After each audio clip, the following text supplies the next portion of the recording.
हमारे देश में संविधान है और संविधान साफ कहता है कि कोई भी किसी से छोटा या बड़ा नहीं होता। हर इंसान को अपने जीवन साथी चुनने का पूरा हक है। कोई भी चाहे किसी भी धर्म या जाति का हो, वह अपनी पसंद के व्यक्ति से शादी कर सकता है। लेकिन असल जिंदगी में कुछ लोग अभी भी इसे मानने को तैयार ही नहीं हैं।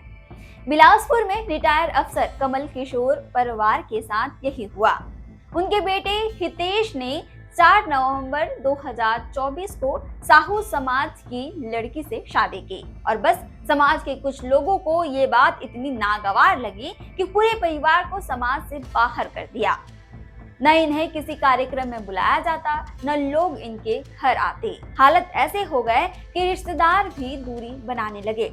मजबूरी में अफसर ने 4 समाज पदाधिकारियों के खिलाफ FIR दर्ज कराई, क्योंकि किसी की आजादी छीनने का किसी को भी हक नहीं है। छत्तीसगढ़ से जुड़े और अपडेट्स के लिए आप देखते रहें वयम छत्तीसगढ़।